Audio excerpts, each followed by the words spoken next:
¿Qué tal? ¿Cómo están? Vamos a continuar con el curso de biología, viendo ahora el tema de los monómeros dentro del tema de macronutrientes. Ese tema lo abordamos un poquito, empezamos al final de la sesión pasada, pero ahorita vamos a verlo un poquito más a fondo. Entonces habíamos quedado que con los carbohidratos, vamos a empezar con eso, o carbs, los podemos abreviar así, el monómero se le llama monosacárido. Entonces vamos a recordar la palabra monosacárido.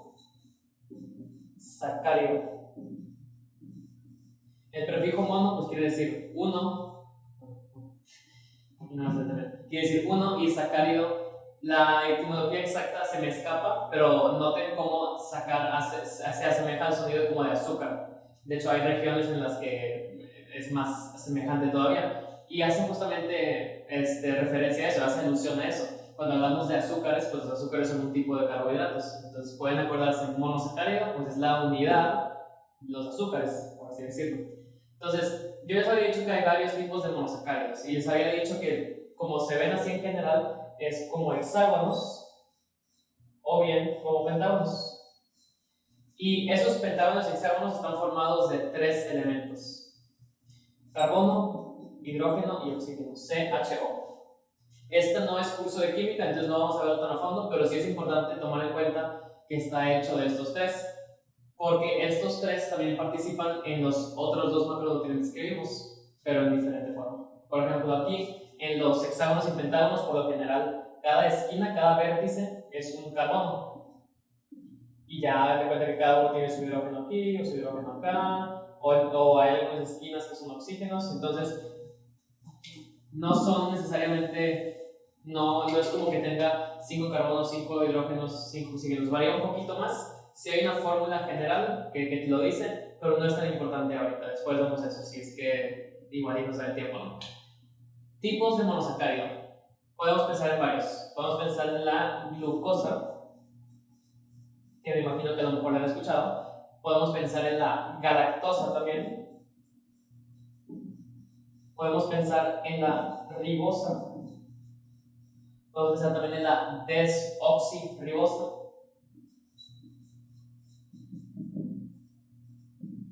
Podemos pensar en la fructosa también. Normalmente se considera que estos 5 son como los más normales, ¿no? Y cada uno de estos, acuérdense, es un monosacárido. Hay varios tipos. Entonces la glucosa, por lo general, pues es aquí su hexagonito, ¿no? La galactosa es su hexagonito. La ribosa es un pentágono. La desoxirribosa es un pentágono también. Y la fructosa, si mal no recuerdo, también es un pentágono. Entonces, importante establecer esto no solo para pues recordar más o menos cuáles son, sino porque estos dos de aquí, la ribosa y la desoxirribosa, van a ser muy importantes en un tema más adelante. Pero pues sí, en general todos estos son monosacáridos, y las combinaciones de estos y de otros que no vamos a ver aquí son los que forman a los complejos y grandes carbohidratos. Pero en realidad también puede haber mezclas más chiquitas, puede haber mezclas de nada más dos, que se llamarían ahora, si uno es monosacárido, dos son disacáridos. Y pues hay varios tipos. Por ejemplo, hay uno que se llama la maltosa. Que justamente ese está compuesto de dos glucosas, si mal no recuerdo. Y si me estoy acordando mal, voy a corregir aquí. Dos glucosas, ahí. Dos glucosas forman una maltosa. ¿Y cómo se ve una maltosa? Pues se ve justamente como se puede estar imaginando. Dos hexágonos pegaditos así por el centro. Entonces, eso es un disacárido. Pero pues sí, eso es nada más de dos. La gran mayoría de los carbohidratos están manifestados en compuestos enormes de decenas y decenas, que esos más bien se llamarían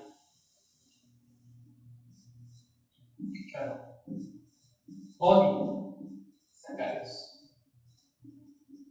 El prefijo poli aquí significando pues muchos, está hecho de muchos azúcares, por así decirlo. Y esos ya llegan a ser así. Ahorita vimos que era un hexágono pegado a un hexágono, aquí sería hexágono, hexágono, hexágono, hexágono, hexágono, giro, hexágono, hexágono, giro acá, lo giro así, muchas ramas. Sería algo muy largo, muy complicado, que tú dirías, ¿para qué tengo que aprenderme todo esto? Y sería una pregunta muy razonable. Entonces, así muy grandes, y hay varios tipos, ¿no? Entonces, esos son los monosacáridos. Vamos ahora a pasar a los polisacáridos más a fondo. Hay algunos polisacáridos reconocidos, los más importantes. Por ejemplo, uno de ellos es la celulosa, que el nombre puede ser confuso, no tiene nada necesariamente que ver con las células, pero sí es este polisacárido, este carbohidrato, es del que están compuestas las paredes celulares de las células de plantas. Entonces, no sé si recuerdan, las células de plantas eran más como que cuadradas. ¿Por qué? Porque su borde era una pared celular. ¿Y esa pared celular de qué está hecho? Está hecha de estas células. Y los seres humanos no podemos digerirla. No digo que no digo, se puede morder, pero no se puede digerir. Entonces, tiene propiedades muy particulares, ¿no? También existe la amilopectina. Existe también se me está escapando el nombre de la otra, el glucógeno. Ahorita explico esto. El glucógeno es el que nosotros en nuestro cuerpo formamos cuando hagan de cuenta que almacenamos mucha glucosa. Entonces, comemos mucha glucosa y nuestro cuerpo dice: espérate, o sea, no puedo consumirme tanto ahorita. Entonces, lo que hace es que la empieza a juntar en un grupito, en un polisacárido, y en una situación en la que ocupemos glucosa, tu cuerpo dice: ¿sabes qué? Tráeme tantita glucosa de allá que tenemos almacenada. Y pues, de nuevo, así como lo que dije en la sesión pasada sobre las grasas, hay dietas alimenticias que justo giran en torno a este principio, ¿no? Y ahora sí que la amilopectina y una similar a ella, cuyo nombre se está escapando, pero lo voy a poner aquí por encima, es uno que obtenemos de muchos alimentos, más que nada de las papas, y ese, pues, obviamente sí puede ser digerido, ¿no?, por el cuerpo humano. Entonces, estos tres, les quedo pendiente con esta amilopectina, pero aquí les voy a poner el nombre correcto. Esos son los más como básicos, más generales, son larguísimos, tienen muchísimos monosacáridos y tienen fuentes muy variadas, como ya adelante con esto, ¿no? Entonces, eso sería sobre los carbohidratos. Y a continuación vamos a hablar sobre las proteínas. ¿Qué son las proteínas? Bueno, yo les he dicho que la unidad básica son los aminoácidos. ¿Y cómo es aminoácido? Bueno, la estructura a lo mejor no es tan memorable como los monosacáridos, que dices: si un pentágono, un hexágono, fácil, ¿no? Esto no. Haz de cuenta que en el centro tienes un carbono y luego, generalmente al lado, nuestro lado izquierdo, como observadores, tenemos N y luego dos hidrógenos, y luego al otro lado tenemos un COOH, y arriba tenemos un hidrógeno. Fíjense cómo todo gira alrededor y en torno al carbono. Y luego aquí abajo, ¿qué va a haber? Pues aquí abajo hay algo muy interesante. Normalmente lo representamos con una R. ¿Y a qué se refiere? Se refiere a que en la naturaleza hay 20 aminoácidos diferentes. ¿Y qué tan diferentes son? Realmente no tanto, porque lo único que varía entre ellos es esto de aquí abajo. Hagan de cuenta que esto de aquí arriba, todo esto, esa es como la estructura que es universal para todos los aminoácidos. Y esto de aquí abajo es lo que va a cambiar, es el grupo que varía. Y es muy variable, o sea, puede ir desde 2, 3 elementos aquí hasta hacer toda una construcción así gigante más grande que todo esto. Y justamente eso es muy importante porque lo que está aquí abajo determina la función de ese aminoácido. Ahorita que vimos carbohidratos mencioné que los polisacáridos son mezcla de decenas y decenas de monosacáridos, pero no nada más para fines como de estructura, sino porque cada monosacárido tiene su función particular por cómo está estructurado. Les digo, es un curso de química, entonces no se preocupen por cuáles son esas funciones, pero sí es importante tomar en cuenta por qué. O sea, la base teórica es: tú tienes tu compuesto está hecho de monómeros particulares porque las funciones de esos monómeros son útiles para ti. Entonces, lo mismo aplica aquí con las proteínas. tenemos proteínas diferentes y justamente se mezclan porque la interacción entre esas proteínas, entre esos aminoácidos, te va a crear un compuesto con una función mucho más compleja, específica a lo que el cuerpo humano esté buscando. Entonces, cuando decimos aminoácidos, una proteína no es un aminoácido, una proteína es una cadena de aminoácidos. Entonces, cuando estamos viendo así de cerca, así se ve, como ya dibujé, pero normalmente cuando hablamos de proteínas, pues ya vamos a estar hablando de una cadenita, aminoácido, aminoácido, aminoácido, aminoácido, aminoácido, aminoácido, aminoácido, aminoácido, más larga que eso. Si la ves muy de cerca se ve algo así, cada aminoácido así. Y por lo general, date cuenta que se le pone aquí una letra o la primera sílaba del aminoácido de cada uno, ¿no? Para que tú la veas y digas, ah, ok, es tal secuencia, ¿no? Pero, pues realmente estamos hablando de que estas llegan a ser secuencias muy largas y que, ok, les digo, así se ve de cerca, pero si la ves de más lejos se llega a ver casi que así. Se empieza a doblar de lo larga que está. Y las propiedades químicas de los aminoácidos hacen que se enlacen entre ellos y se mantengan estructuras así medio raras, ¿no? Entonces, les digo, las proteínas son conjuntos de aminoácidos. Por lo general, cuando hablamos de biología y vemos el prefijo o fijo que está en medio de la palabra, por así decirlo, que diga peptide, ese prefijo, bueno, o ese fragmento de palabra que hace referencia a las proteínas. Porque, por ejemplo, una manera de referirse a las proteínas es polipéptidos. Poli significando otra vez muchos y péptidos haciendo referencia que es varias unidades de proteína. Entonces, proteínas, aminoácidos, prefijo péptide, lo más importante de ese compuesto, y a continuación vamos a hablar sobre las grasas y lípidos, que son un poquito más complicados, pero vamos a ver a lo mejor también en cierta forma un poquito simples. Cuando hablamos de las grasas y lípidos, estamos hablando de algo mucho más variado. Como les dije la vez anterior, tenemos los llamados triglicéridos, tenemos los fosfolípidos y tenemos los esteroides. Entonces, estos no voy a meter mucho en ellos, la verdad es que creo que si los ves por encimita se pueden dar cuenta de que la estructura es muy diferente de lo que hemos visto. Esto a lo mejor podría ser confuso en primera instancia, pero fíjense cómo aquí estamos hablando de un hexágono pegado a un pentágono pegado a otro, sí. O sea, estructuras que no vas a ver un esteroide que sea nada más un hexágono, sino que siempre vas a ver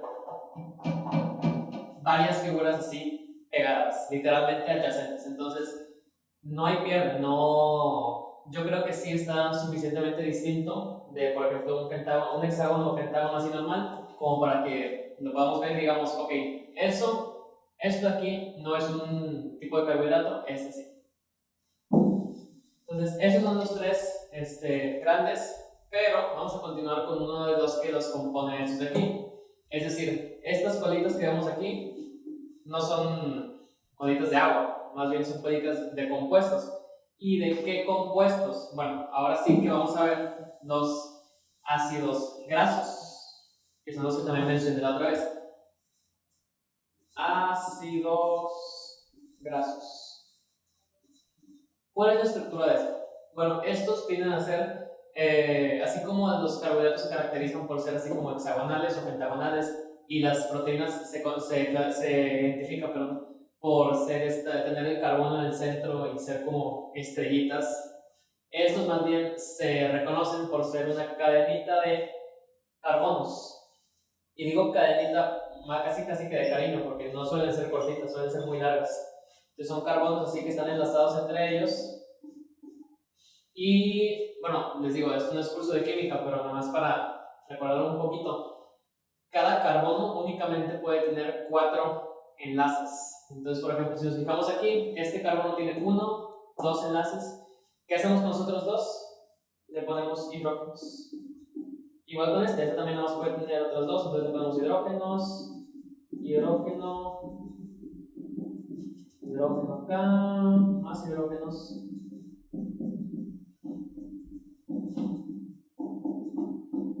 ¿Qué pasa con este de aquí? Este nada más tiene un enlace ocupado, nos quedan 3 libres. Entonces, ¿qué hacemos? Bueno, puro hidrógeno también. Hola, este es un segmento que decidí grabar porque apenas corté el video anterior me di cuenta que hubo algo que dije incorrectamente y lo tengo que aclarar. Cuando dibujé el ácido graso, puse que de cada lado acababa así con la C, H, H, H. Y eso no es verdad. De un lado acaba con la C, H, H, H y del otro lado acaba con este de aquí, el C, O, O, H, o grupo carboxílico, que justamente es el mismo que tienen las proteínas en su lado derecho.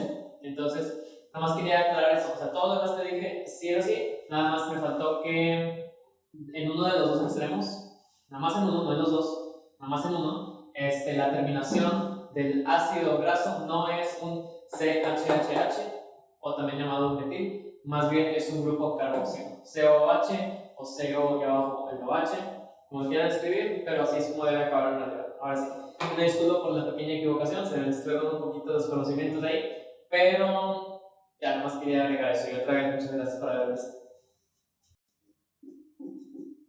Lo mismo acá. Entonces, aquí fíjense cómo es una cadenita de carbonos con hidrógenos enlazados a ellos. Entonces, esto es la base. Fíjense cómo eso es muy diferente de todo lo que hemos visto.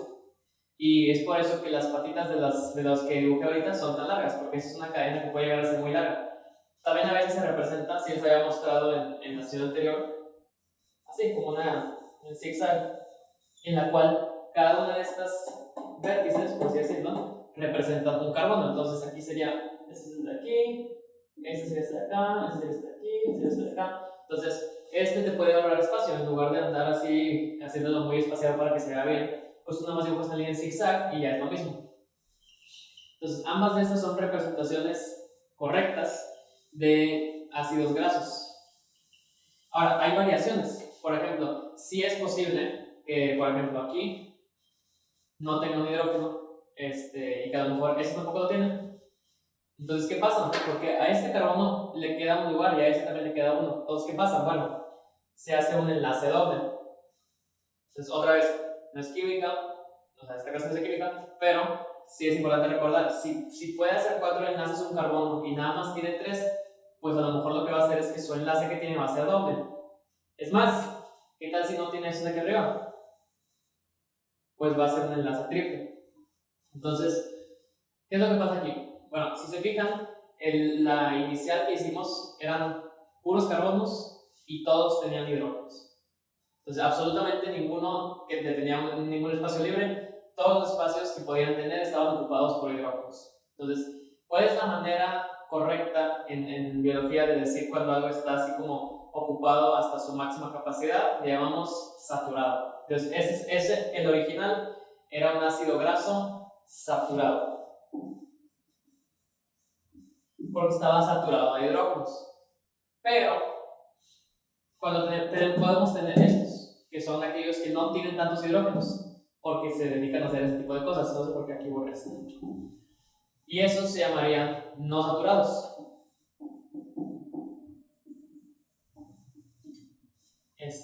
Y por lo general, curiosamente, los no saturados, por lo mismo de, como no tienen aquí algunos hidrógenos, ahí eso está mal, ya vi por qué no estaba por lo mismo de que no están saturados de hidrógenos, en lugar de estar completamente derechos, los no saturados suelen irse así y luego enchuecarse, y luego enchuecarse y enchuecarse, y se enchuecan justamente donde no hay hidrógenos para saturar.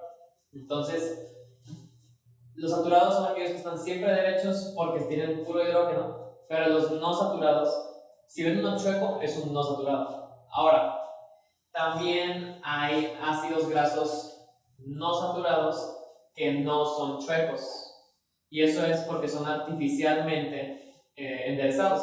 Es decir, se les hace la magia, ¿no? Ahí, lo que se ocupe para que se enderecen. Entonces, dan cuenta que aquí antes estaba chueco y ahora fue enderezado. Entonces, técnicamente es un no saturado y tiene las propiedades químicas de un no saturado, pero está enderezado. Entonces, cuando son no saturados y están chuecos, se les llama cis no saturados, y cuando son no saturados y están enderezados, se les llama trans. No saturados. Entonces, saturado es línea recta, no saturados es línea con muchos giros, y no saturados trans es línea derecha, pero a veces con estas líneas como que complementarias aquí que representan estos. Entonces, hay varios de esos tipos. Es por esto que en muchos casos en alimentos, en la etiqueta de información nutrimental o nutricional, vamos a ver que dice grasas, y las grasas está dividida en grasas saturadas, grasas trans, etcétera, etcétera. Porque pues hay varios tipos. Entonces, eso es lo básico, nada más como que para distinguir entre monómeros de cada uno de los macronutrientes. Y con eso podríamos dar por terminada esta sesión y lo básico del tema de macronutrientes. Entonces, nada más como para un cierre general, macronutrientes son aquello que nosotros extraemos de alimentos y que utilizamos, que necesitamos para procesos dentro de nuestro cuerpo. Se clasifican en carbohidratos, proteínas, grasas y lípidos. Tiene sus funciones que van desde crear energía para nuestras células hasta proporcionar estructura, pero también incluyen cosas muy específicas que pueden ser desde hormonas hasta cabello. Y los podemos encontrar en tipos muy particulares, de comida cada uno, y ya vimos que todos tienen su unidad básica, su monómero respectivo, que tienen formas muy distintas y funciones muy distintas. En general, sin embargo, como nos dimos cuenta, todos cuentan con carbono e hidrógeno. Eso es muy importante porque esos son justamente elementos que pues trascienden en cierta forma. Entonces, eso sería todo por el tema de hoy y muchas gracias por haber visto.